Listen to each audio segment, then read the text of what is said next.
In a small village nestled in a valley surrounded by tall, majestic mountains, the nights were known for their clear, star-filled skies. An old storyteller named Bao lived in this village. He was beloved by all, especially the children, for his captivating tales. However, Bao's greatest stories were not spoken, they were shown. Every clear night, Bao would lead the children to a clearing outside the village where the sky was an unobstructed canvas of stars. There, he would point out constellations, explaining that each cluster of stars told a different story. To the children's amazement, Bao would start weaving tales that aligned with the shapes formed by the stars. Dragons, warriors, princesses, and mythical creatures came to life in his stories, their adventures and fates written in the stars. One night, a young girl named Mei asked Bao, "How do you know these stories? Did the stars really tell them to you?" Bao smiled and said, "The stars are like a book that has always been there. You just need to learn how to read it. The stories are there for those who have the imagination to see them." Mei became fascinated with the stars. She would spend every clear night gazing at them, imagining her own stories. As she grew older, she began to see patterns and tales that Bao had never told. She saw stories of hope, courage, love, and adventure. Eventually, Mei began to share her stories with the other children. Like Bao before her, she used the stars to spark the imaginations of her listeners, creating a bridge between the heavens and the earth. The stories of the stars, passed down from Bao to Mei, and then from Mei to the village children, became a cherished tradition in the village, a testament to the power of imagination and the timeless tales that the night sky held.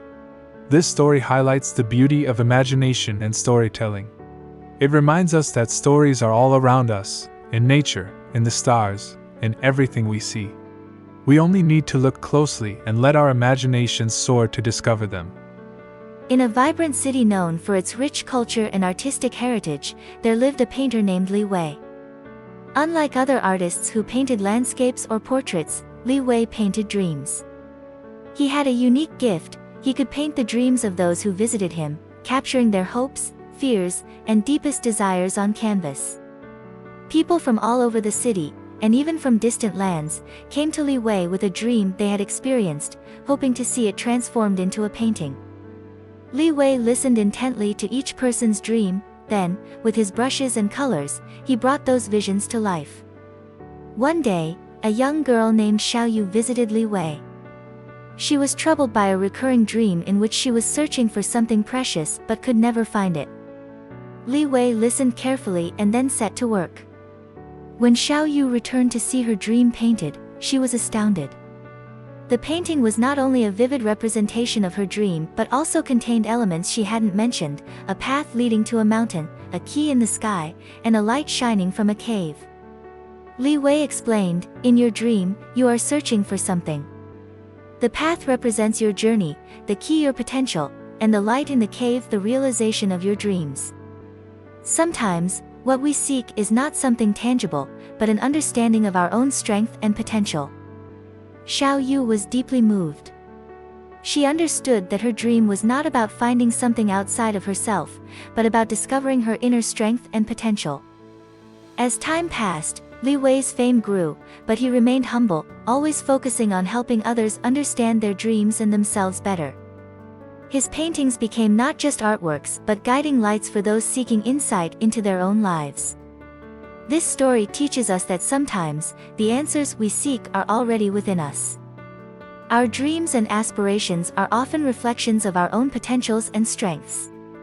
Understanding ourselves can be the key to realizing our deepest desires and finding true fulfillment. In a distant land, there was a garden known as the Garden of Time. This garden was unlike any other. It had a magical quality that allowed anyone who entered to travel back in time to relive their past moments. An old woman named Lian, known for her wisdom and kindness, was the caretaker of this garden. She had lived a long and eventful life, filled with both joy and sorrow. People from far and wide came to her, seeking to revisit their past. One day, a young man named Jun visited the garden. He was filled with regret over a decision he had made years ago, which he believed had led him down the wrong path in life.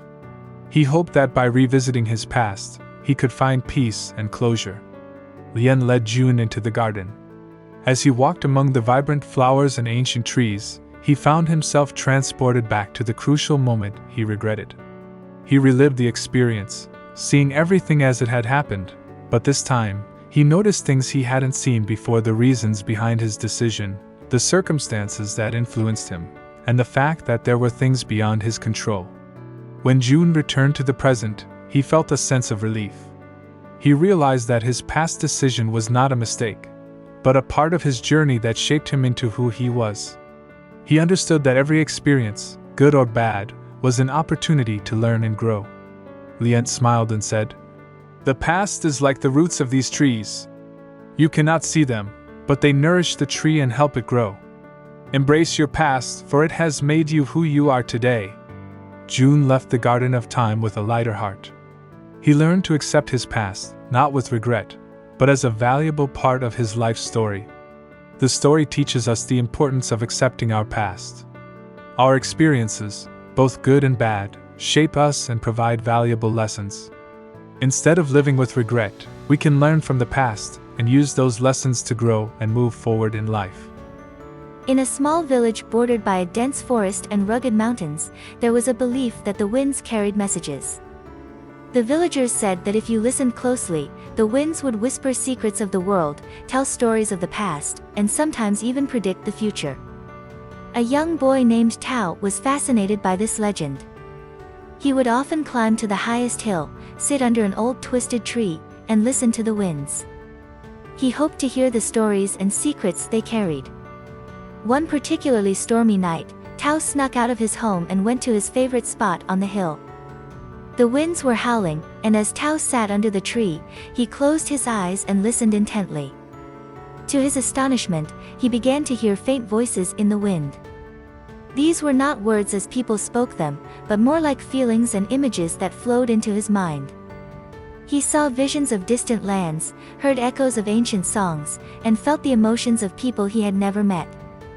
The winds told Tao stories of far-off places, of battles fought long ago, of great heroes and tragic lovers. They whispered of hidden treasures, of unexplored lands, and of the deep secrets of the earth. As the years passed, Tao became the village storyteller, sharing the tales he heard from the winds.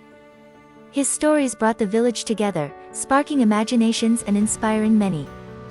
Tao taught the villagers an important lesson: to listen closely to the world around them, for there are stories everywhere, in the winds, in the rustling leaves, in the flowing rivers. He showed them that by listening, they could connect with the past, understand the present, and dream of the future. This story highlights the importance of listening and being open to the world around us. It reminds us that nature, in its various forms, holds wisdom and stories that can connect us to different times, places, and experiences. In a bustling city known for its vibrant art scene, there lived a painter named Ming. Ming was different from other artists. He claimed to paint on invisible canvases. This peculiar claim made him the subject of both curiosity and skepticism among the locals. Ming would set up his easel in busy public places, parks, squares, and along the riverside. He would stand there, brush in hand, moving with great concentration and passion, but to onlookers, it seemed he was painting on nothing but air.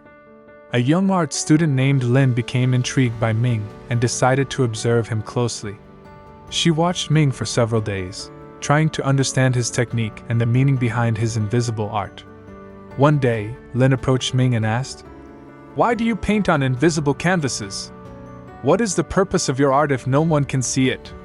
Ming smiled and handed Lin a brush, inviting her to join him.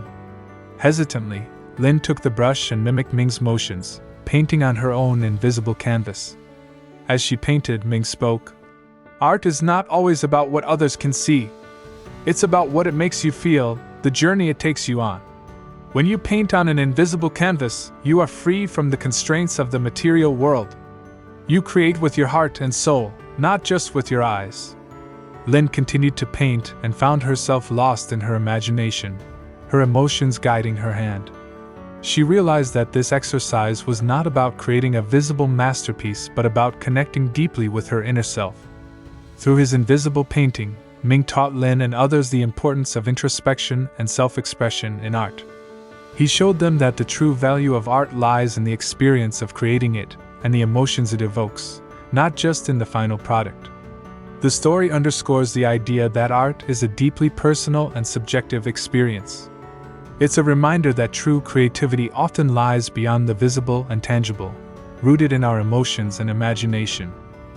In a small village nestled in a valley surrounded by high mountains, there was a tradition that every word spoken in the valley would echo back from the mountains. The villagers believed that these echoes were the mountains speaking to them, repeating their words as a reminder or a lesson. A young girl named May lived in this village. She noticed that sometimes the echoes were pleasant and harmonious, while other times they were harsh and jarring. May became curious about this phenomenon and decided to experiment. One day, she went to the center of the valley and shouted words of anger and frustration. The echo came back loud and unsettling, making her feel more agitated. The next day, she tried something different. She spoke words of kindness and gratitude. The echo that returned was gentle and soothing, bringing a smile to her face. May realized that the nature of the echo depended on the words she chose. She shared her discovery with the villagers, explaining that the mountains were teaching them an important lesson about the power of words and intentions. Inspired by May's insight, the villagers started to change the way they spoke to each other. They chose words of kindness, encouragement, and support. As a result, the village became a place of harmony and happiness, with the echoes in the valley always returning pleasant and uplifting sounds. May's simple experiment had a profound impact on her community, showing them that the words they choose not only affect their own minds and hearts but also the world around them. This story illustrates the power of words and intentions.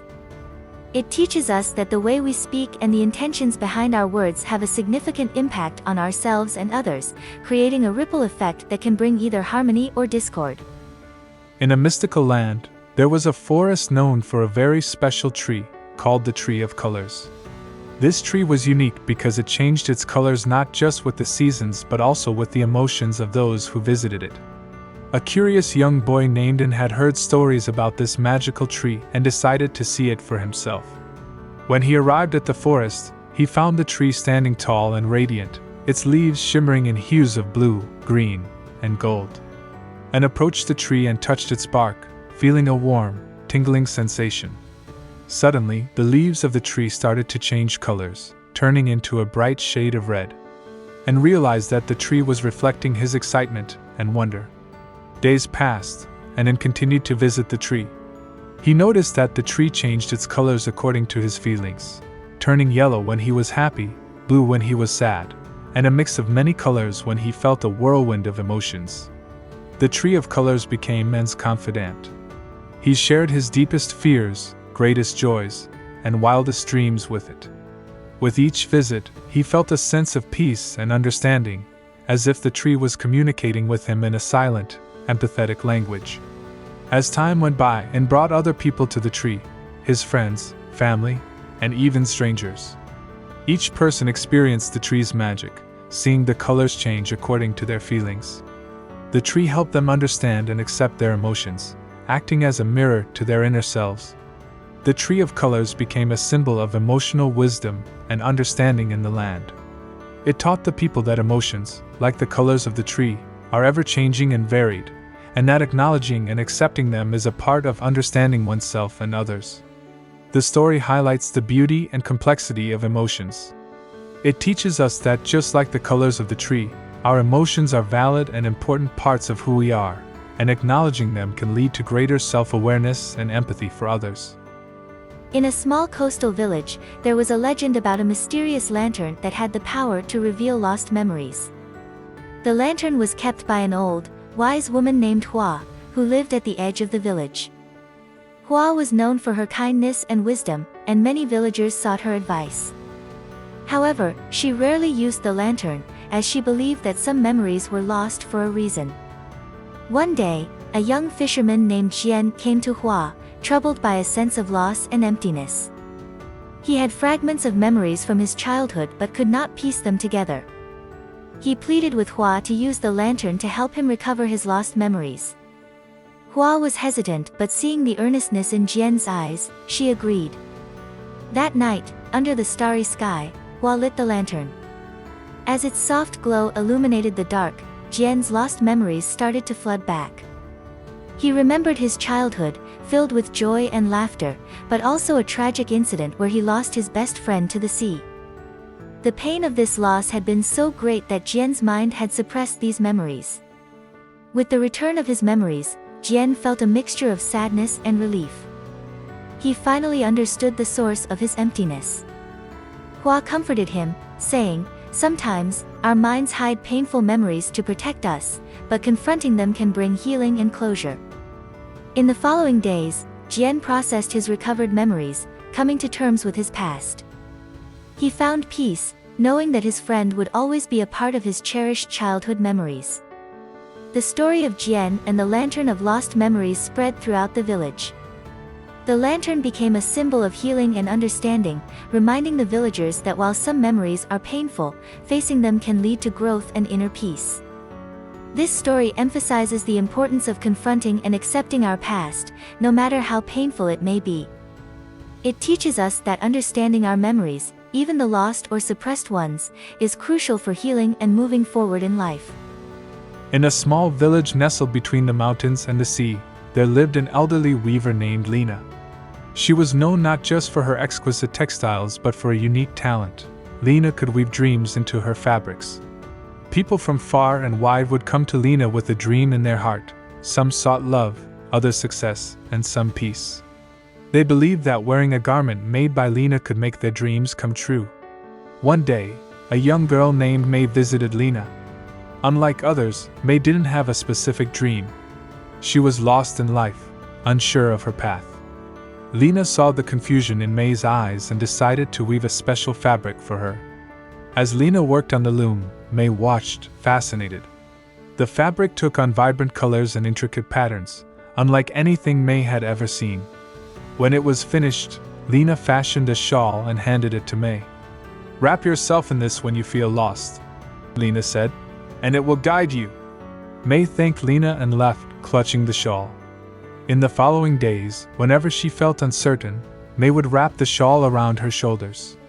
Instead of providing clear answers, the shawl made her feel courageous and open to life's possibilities. Slowly, May began to try new things and meet new people. She realized that she didn't need to have everything figured out. It was okay to explore and grow. The shawl didn't give her a dream. It gave her the freedom to create her own. Years passed, and May became a confident and joyful woman, living a life full of experiences and adventures. She often visited Lena, thanking her for the gift that helped her find her way.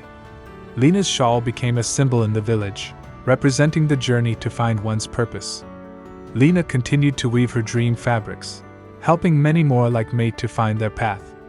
The story teaches us that sometimes, the most significant gift is not having all the answers but having the courage to explore and embrace life's uncertainties. It's a reminder that our path is not always clear, but with courage and openness, we can create our own destiny. In a land where music was as essential as the air they breathed, there was a village that had lost its melody. Long ago, this village was known for its beautiful music, with every person contributing to the harmony. But over time, the people forgot their songs, caught up in the busyness of life. An old musician named Yara lived on the outskirts of this village. She remembered the days when music flowed through the streets, and she longed to bring it back. Yara believed that each person had a unique melody in their heart, a song only they could sing. Determined to revive the village's music, Yara crafted a simple flute from a bamboo stalk.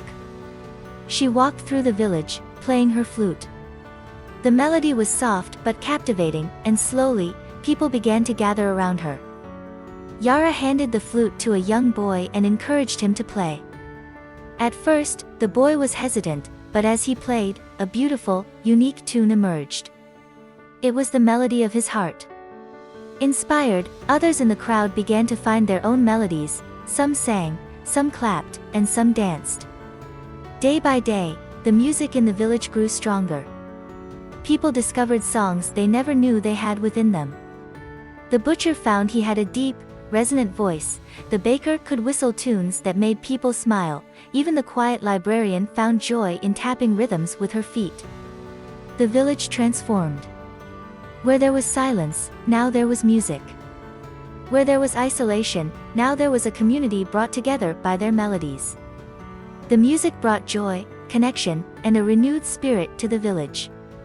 Yara's simple act of sharing her flute had rekindled the forgotten music in the villagers' hearts. She taught them that music was not just in instruments or performances, but in the everyday moments of life. The story highlights the power of self-expression and community. It reminds us that everyone has a unique voice or talent that can contribute to the harmony of the world around us. By sharing our individual melodies, we can create a symphony of connectedness and joy. In a quaint village where the wind sang through the valleys and over the hills, there lived an artist named Shin.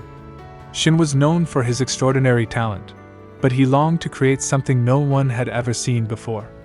He wanted to paint the wind, a force unseen but always felt. Shin set out on his quest, carrying his canvas and paints to different locations.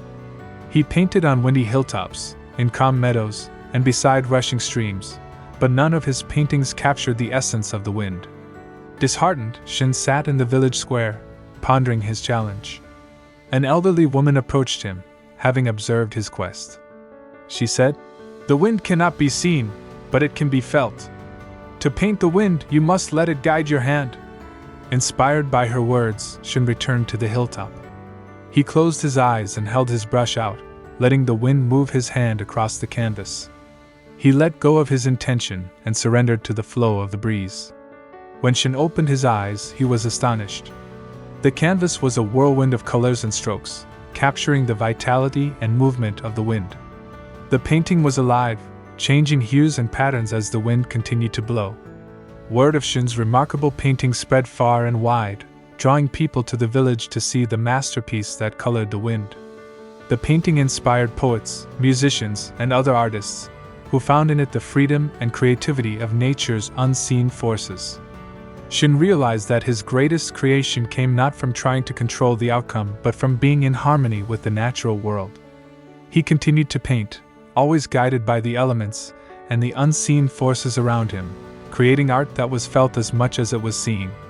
This story illustrates the importance of harmony with nature and the unseen forces in life. It teaches us that sometimes, to capture the essence of something, we need to let go of our desire to control and instead be guided by the forces we seek to understand. In a secluded village, time seemed to stand still. This village was home to a clockmaker named Elias, known far and wide for his exquisite and unique clocks. Elias had a secret, though. His clocks did more than just tell time, they could alter it. Elias believed that time was a gift and should be spent wisely. He created clocks that could slow down time, allowing people to savor special moments longer, or speed it up, to hasten through difficult periods. However, he used this power sparingly and with great caution, understanding the balance of nature. One day, a traveler named Clara arrived in the village. She was fascinated by the peaceful pace of life and the villagers who seemed to live in harmony with time. She visited Elias's shop and learned about his extraordinary clocks. Clara asked Elias to make a clock that could stop time, as she wanted to halt her aging and stay young forever. Elias, however, refused. He explained, time is the rhythm of life. It brings change, growth, and experiences. To stop time is to stop life itself. Clara was disappointed but decided to stay in the village for a while. As days passed, she observed the villagers and saw how they embraced each moment, whether joyful or challenging. She noticed how children played and learned, how seasons changed, and how people grew older but also wiser and more content. Gradually, Clara's perspective changed. She began to appreciate the natural flow of time and the beauty it brought to life. She realized that trying to stop time was like trying to hold on to a single note in a symphony, instead of enjoying the entire melody. Before leaving, Clara thanked Elias for not granting her wish. She had learned a valuable lesson, that the true essence of life lies in embracing the passage of time, with all its changes and opportunities for growth. Elias smiled, happy to have shared the wisdom of time. The village continued to live in harmony, cherishing each tick of the clock, and welcoming the future with open arms. The story teaches us the importance of embracing the natural flow of time. It reminds us that trying to stop or alter the passage of time can prevent us from experiencing the full richness of life and the growth it brings. In a village where the night sky was as clear as crystal, there lived a weaver named Una. Una was no ordinary weaver. Her fabrics were made from the light of the moon. She would sit at her loom every full moon night, capturing the luminescent threads that fell from the sky. The villagers believed that garments made from Una's moonlight fabric brought good luck and peace to the wearer. People from far and wide came to her, seeking her moonlit creations for their soothing properties. One night, a mysterious traveler visited Una. He was cloaked in shadows and spoke in a voice as soft as the whispering wind. He requested a garment made not from the full moon but from the new moon, a moon that was invisible to the human eye. Una was intrigued. She had never attempted to weave from the light of the new moon, as its subtlety and invisibility posed a great challenge. However, she accepted the traveler's request, intrigued by the idea of capturing something unseen. On the night of the new moon, Una sat by her loom in complete darkness. She reached out with her senses, feeling the elusive, tender light of the new moon. It was a difficult task, but Una was patient and persistent. As she wove, she felt a sense of calm and serenity envelop her. The fabric she created was unlike any other. It was soft, almost ethereal, and seemed to shimmer with an inner light, despite being woven in darkness. When the traveler returned, he was amazed by the garment. It was a cloak that seemed to absorb the darkness yet glowed with an inner radiance. He thanked Una and disappeared into the night, as mysteriously as he had come. The villagers were astonished by Una's creation. The cloak became a symbol of hope and resilience, reminding them that even in the darkest times, there is light to be found if one only looks closely enough. Una continued her craft, revered not just for her skill but also for her wisdom in understanding that even the unseen has beauty and power. This story teaches us that beauty and strength can often be found in the most unexpected places, even in the darkness. It's a reminder to seek out the subtle, hidden lights in our lives, especially during challenging times.